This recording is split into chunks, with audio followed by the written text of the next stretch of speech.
si algú vol fer ús de la paraula i explicar la seva situació per tal d'ampliar en la informació que tots nosaltres tenim, doncs podeu fer-lo si voleu. Primer, Solvay, representant. Sí, hola, bon dia. Soc el Raúl Martínez, secretari del comitè d'empresa del Novin Solvay. Primer de tot volia agrair a tots els grups polítics el recolzament que es fa des d'aquest ajuntament al nostre conflicte. Entenem que és un conflicte complicat d'entendre perquè té un caràcter tècnic molt farragut. Llavors posem a disposició de qui vulgui un dossier que hem fet des del comitè d'empresa per explicar una mica el tema, tot i que segurament molts grups polítics ja el teniu perquè hem contactat amb altres ajuntaments i també en grups polítics a través de la Direcció Nacional o de Catalunya. Si us sembla bé, us llegiria un manifest que tenim i llegim a tots els plens que ens donen recolzament. No voldria entrar tampoc en temes tècnics perquè us dic que és una cosa molt complicada.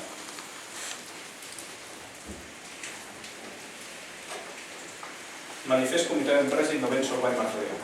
El Comitè d'Empresa d'Innovent Solvay vol expressar el seu absolut desacord i condemna per la falta de coherència en l'aplicació de la llei que es concreta en la desproporcionada decisió presa pel Ministeri d'Indústria.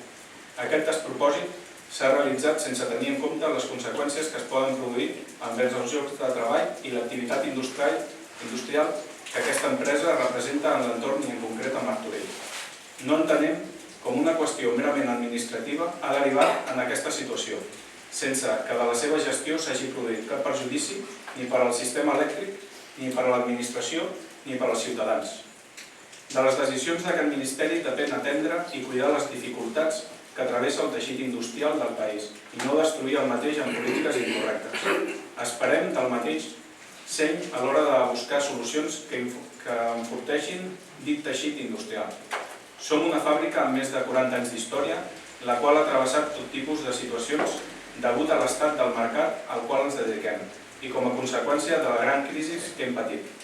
Des de 2007 ha sigut una lluita constant mantenir operativa aquesta fàbrica, amb la gran davallada de la demanda dels nostres productes. Tot i així, amb grans esforços dels treballadors, hem aconseguit mantenir l'activitat industrial sense perdre cap lloc de treball. Aquests esforços es veien recompensats amb una inversió prevista per a finals d'anys de 75 milions d'euros, vitals per a la nostra supervivència, que ara es veuen amenaçats pel possible tancament de la planta. Per tot l'exposat, sol·licitem crear una taula de diàleg amb la confecció d'un pla de viabilitat industrial de futur amb el Ministeri d'Indústria, Ministeri de Treball, Direcció de l'Empresa, centrals sindicals i el Comitè d'Empresa amb la finalitat de garantir els llocs de treball. I res més, tornar a agrair a tots els grups el suport i per qualsevol altra cosa estem a la vostra disposició. Doncs molt bé, moltes gràcies. Algun company o companya en aquest cas, de l'empresa Valeo? Hola, soc Paqui, represento els treballadors de Valeo Climatització, aquí estan alguns dels meus. Primer de tot, igual que el company de Solvay, donar les gràcies a tot el consistori perquè han estat pendents de nosaltres i de veure la situació que estàvem passant. Només dir que després dels 15 dies de negociació que hem tingut amb l'empresa ens han confirmat més el que nosaltres veiem, que era que no hi ha cap argument lògic per fer un trasllat a Saragossa. Aquesta empresa ha tingut uns beneficis de més del 30% a Espanya. Nosaltres, els nostres clients estan aquí, els principals estan aquí a Barcelona. La matèria prima arriba a Barcelona, per tant, qualsevol desplaçament a Saragossa encariria molt més el producte. Després de tot això, ells diuen que la diferència podria ser el salari. Li hem demostrat que no hi ha aquesta diferència. La diferència salarial és perquè allà tenen de les 400 persones que són 150 de contracte. Nosaltres també tenim aquí una escala salarial signada al conveni que fins i tot és més baixa que l'escala que tenen a Saragossa, o sigui que si aquí tinguéssim els contractes seria un salari més baix. També els hem dit que aquests contractes, si d'aquí a 2 anys igualarien el salari amb la resta de la plantilla, per tant la diferència salarial no existiria i ells ens van dir a la reunió que no, perquè als 2 anys els farien fora i tornarien a agafar més gent.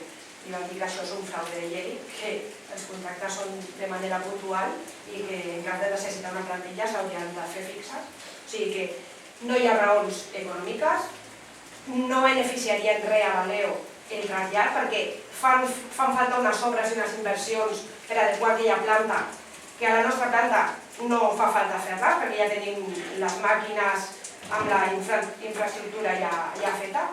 Per tant, seria molt més fàcil el canvi de la producció de Saragossa aquí, però nosaltres li diem, no, creiem que lògicament la de Martorelles pot continuar aquí als clients de Barcelona i la de Saragossa, si ara tenen productes per Renault i Opel que estan més a prop, és lògic que es continuïn fent allà, degut a que el cost del transport seria molt més econòmic. O sigui, s'han de mantenir les dues plantilles.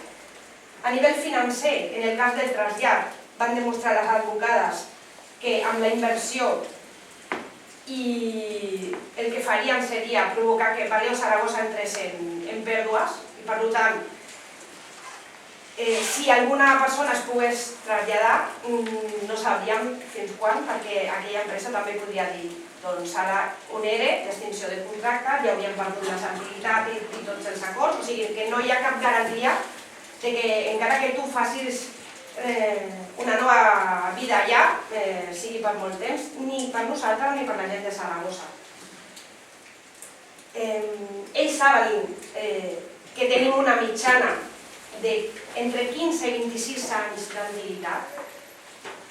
Clar, a nivell d'indemnització en cas de tancament serien indemnitzacions per ells molt altes, per nosaltres no, perquè al final una indemnització no et garanteix feina, seria un any, 2 anys, amb una plantilla que, com han explicat, són de 40-45 anys, tenim molts treballadors, uns 20 treballadors que ja són de més de 52 anys, o sigui que ens quedaríem la majoria de la plantilla en unes circumstàncies difícils per tornar a treballar. O sigui, no volem indemnització, volem treballar i com no hi ha cap argument, nosaltres intentarem defensar el nostre lloc de treball fins on sigui. El problema és que Valeo ha agafat la mesura més dolenta i la que fa més mal als treballadors, que li permet la reforma laboral, que és fer un trasllat, que com bé ha dit l'alcalde, és un tancament encobert.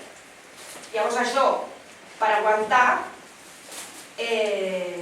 ens obliga a estar mínim any i mig, segons ens han dit, per arribar a un judici que té totes les possibilitats de que surti a favor nostre, però ja sap l'empresa que serà molt difícil per tots els treballadors aguantar sense tenir atur ni cap ingrés durant un any i mig. És per això que demanem la col·laboració a tots els ajuntaments, perquè donin suport a les persones que viuen al seu ajuntament, perquè donin també suport al campament, perquè per exemple ara ja, avui ja m'estan enviant fotos que les carpes que teníem s'estan caient amb la pluja, llavors intentem, no volem demanar res, però un mínim per poder aguantar ja la porta. Ara, per exemple, necessitem una coordinació entre els ajuntaments, si un pot posar una estufa i l'altre pot posar un mòdul, i Santa Coloma de Gramenet ara ens enviarà un mòdul per estar tancats, i així això de cara a l'hivern ens aniria bé. Aigua potable, ara ja estem esgotant l'aigua que tenim, el lavabo, doncs l'ha pagat Martorelles, ara l'està pagant Mollet, doncs una mica de coordinació entre els ajuntaments perquè puguem aguantar allà. Després la gent, hi ha 40 i pico persones que són de Mollet, que és la situació més crítica, la meitat són parelles, o sigui que no entra cap ingrés. Hi ha molta gent, clar, de la nostra edat que està separada, que té unes condicions també difícils, gent que només era un sou, o sigui, i això ja amb els serveis socials ho estem treballant perquè, clar, fins ara estàvem treballant. Llavors no complim les condicions per tenir ajuda. Només intentem que els ajuntaments s'ajudin de cara als bancs per intentar negociar perquè s'aturin hipoteques, per aturar el rebut de la llum, perquè al final nosaltres pagarem. Perquè o entrem a treballar i tenim una feina o tindrem una indemnització. O sigui, només necessitem aturar tots aquests pagaments per després poder fer-s'hi front, però que si això no s'atura, al final moltíssima gent haurà de dir a l'empresa dona'm 2 duros, que el necessito perquè no em facin fora de casa. Llavors és això el que necessitem, segur que comptarem amb la vostra ajuda, com us agrada, i moltíssimes gràcies per haver-vos escoltat i esperem que entre tots anem lluitant perquè el treball a Catalunya vagi endavant i no ens facin fora. Gràcies.